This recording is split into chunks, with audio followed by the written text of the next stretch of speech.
What's up, guys? Brady Fugel here, coming at you with a discography ranking for the progressive metalcore band Volumes. This is in preparation for their fifth album, Mirror Touch, which comes out this Friday. You know, around the time COVID hit, I got really into progressive metalcore, in particular. Bands like Within the Ruins and Born of Osiris, and Volumes were one of those bands.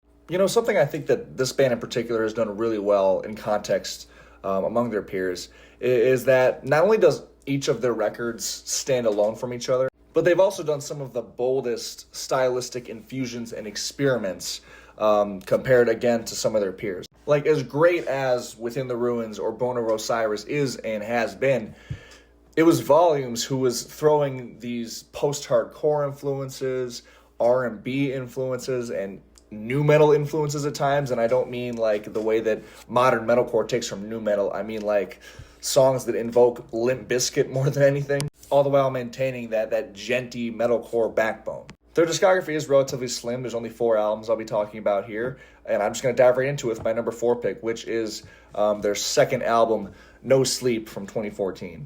This album is like the definition of sophomore slump, and that doesn't mean it's a bad album. It's just it just noticeably falls short compared to the album it followed up, which was, of course, their debut album, Via.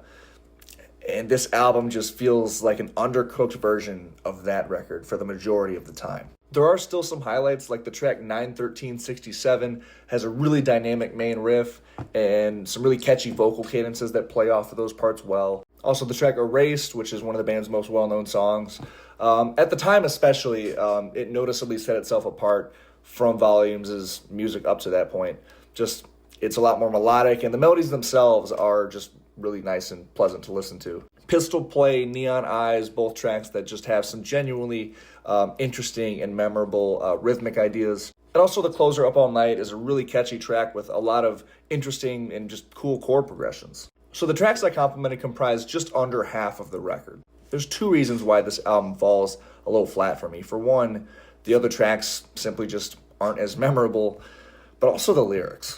A lot of the lyrics on this album are just a bit juvenile, a bit sappy, and even like emo at times almost. Like on the track Across the Bed, where the word babe is being screamed multiple times. The track Pistol Play has the line, I hate my fucking friends, which, okay.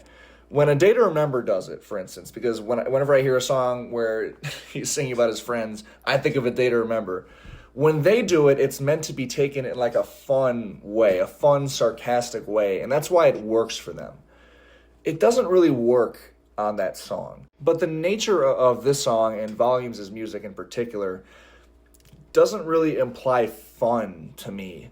The lyrics are meant to be taken seriously overall, and the most prominent feeling you get from a lot of their material, especially a song like this, is just angst. Also, the closer, Up All Night, the lyrics just get really sappy in that one. So that overall was something that was a recurring theme throughout this album that just kind of got on my nerves a little bit. And then, like I said, some of the tracks, like the opener, The Mixture, it's fine, but it just feels like such an underwhelming, undercooked open to the record, especially given context, which I will talk about shortly. You also have a track like Across the Bed where the melodic and the heavy ideas just feel a little bit forced together, and it doesn't really work mood-wise. The 2 interlude tracks add absolutely nothing to the record. There's just a lot of again, just underwhelming, undercooked ideas on this one. And as a result, it's not one that I found myself coming back to aside from a few songs. Top 3 tracks I'll give to 91367, Erased, and Neon Eyes. Next is that album's follow-up record, Different Animals, from 2017. Immediately, I give this album the edge over No Sleep because it at least tries things. Most notably, like I alluded to earlier, the straight-up Limp Bizkit worship on 2 of these songs. For one, the track On Her Mind, which actually has a rapper featured on it. And then there's the track Hope, which has these Limp Bizkit sections, but it's also followed up with like these jazzy piano lines, and you get like a more typical style melodic chorus. So I like that they tried it. I like that they went for it. But these songs don't really work. There's just a bit too much going on in a song like Hope to where the parts individually are memorable enough, but like there's just never a clear mood or narrative going on musically. So the experimentation doesn't work 100% on this record, I will admit, But there's other moments, like the track Pulling Shades, which has it's just really catchy the entire time. And it brings back that post-hardcore influence in the chorus that appeared more on the debut. The track Heavy Silence, which is the more melodic cuts on here, is absolutely haunting and has some really cool, like, dynamic shifts pulled off really well. I had to turn the light on, it was getting dark. But another thing I'll compliment this album on is that it pulls off a lot of just genuinely catchy songs. Like the track Finite and the track Pieces are both just songs that are really catchy the entire time. And Pieces also has these really cool, like, haunting synth melodies that come in later on. The lyrics on this record are much better. They talk about more meaningful topics, Disaster Vehicle being a great one lyrically. To me, this record's only drawbacks is that a few of the songs don't really work just experimentation-wise or mood-wise. And also the progressiveness and the gentiness is dialed back a little bit on this record. So as a result, the album overall does sound and come off a bit more generic in just the metalcore sound, at least compared to Volumes' better material. I'm not even sure if I would call this album progressive metalcore. I might just call this one metalcore. Overall, though, this is a solid record. There's a good amount of songs that I really enjoy, and the experimentation, even when it doesn't work, I at least respect that they were bold enough to do it. Top 3 tracks, Pieces, Heavy Silence, and Pulling Shades. At the number 2 spot is their most recent album, Happier, from 2021. This overall is a great return to an overall inspired sound that also takes elements from all 3 of their prior records. The progginess and the gentiness overall are back with this album alongside vocalist Michael Barr, who was absent from the last one I just talked about. Many of the tracks on here just bring back the infectious grooves that were very present on the debut record that were absent somewhat from the prior two. Like the opener, FBX, is a great instance of that, and I especially love how it's complemented with that really dissonant ambiance. The track Malevolent brings in some awesome bass grooves in the bridge. It has a very fittingly eerie vibe given the title. Get Enough, Man on Fire, Weighted, all tracks with a lot of dynamics and just some very great memorable riffing. But in addition to that, this album has the band's best melodic songs to date. They've been a little spotty up to this point, don't get me wrong, but on this record they really do work. Most notably the closer, Happier, on here, the title track, where the emotion really does ring through to the listener. This track is essentially about ending a relationship and wishing someone well in the long run, and just kind of that emotional battle going on. It might be my favorite track of theirs lyrically. There's also the track Bend, which I think is maybe their most well-known song now. It was really satisfying to see that because this, at the time, was the first record that I was a fan for when it dropped. And I remember that song got a lot of attention, and I thought that was cool. And fittingly so, the song just has some really nice melodies and a really rich, almost entrancing atmosphere, too. See You Again is another track that also has just some really nice melodies that almost gave me like mid-2000s vibes a little bit. And as a melodic metalcore fanatic, I especially liked hearing that. There are a couple filler tracks on this record for me. Like the riffing on Lets Me Down just drones on a little bit too much for my taste. And also the track Into You, it's just a little bit sluggish. Overall, though, I enjoy almost every song on here. I do think the guitar tone lacks a little bit. It's just noticeably less visceral than their past records. But that's pretty much the extent of my criticism for this album. Top 3 tracks I'll give to Happier, Bend, and Malevolent. And just like that, we're at number 1. And if you haven't figured it out yet, it is the debut, Via, from 2011.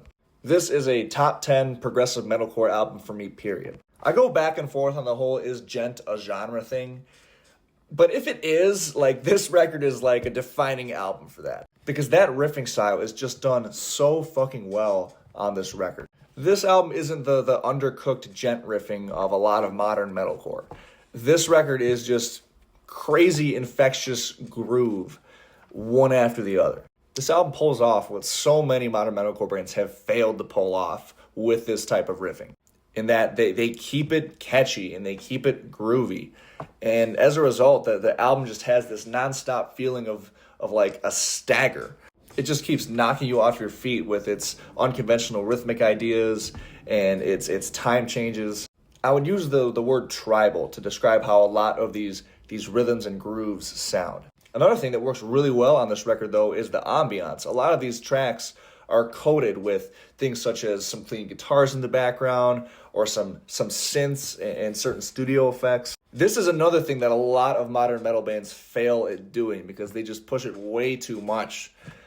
But this record does it like to the perfect amount. Notice how these parts, they're not taking over or trying to be the main driving force of the song. They're back there in the back of your ears, just adding a little bit of an extra layer and a touch of emotion along with it. They always end up adding so much to the song because a lot of times if I think these parts weren't here, the album might sound a little more naked or like there's something missing. These extra layers of synth, strings, whatever it may be, really does give these songs more identity and the album more identity. The first 3 tracks, Paid in Full, Wormholes, and Limitless, all are great examples of these points I made so far. But despite the heaviness that this album maintains for the majority of the time, the melodic attempts actually work really well on here too. Like the track Serenity. It has this really infectious 3/4 type stop the whole time and some cool groove switches. And the whole time it still manages to do that and bring in the emotion just in its melodies. Colombian Faction is a song that again has a lot of just really catchy, bouncy rhythms, and it has this ambient, clean guitar backdrop. A bit more of like a post-hardcore influence in the chorus that comes in, the clean chorus. Edge of the Earth is a song that gives similar compliments to just in its contrast between the heaviness and the melody. I love the dark melodies in the track Affirmation of Ascendance, and that nasty, oddly timed intro is just ear candy to me. This is such a great and memorable record.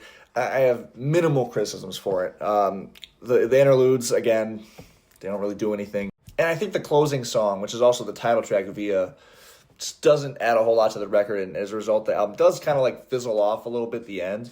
But overall, this is a great record. Top 3 tracks, Limitless, Edge of the Earth, and Intake.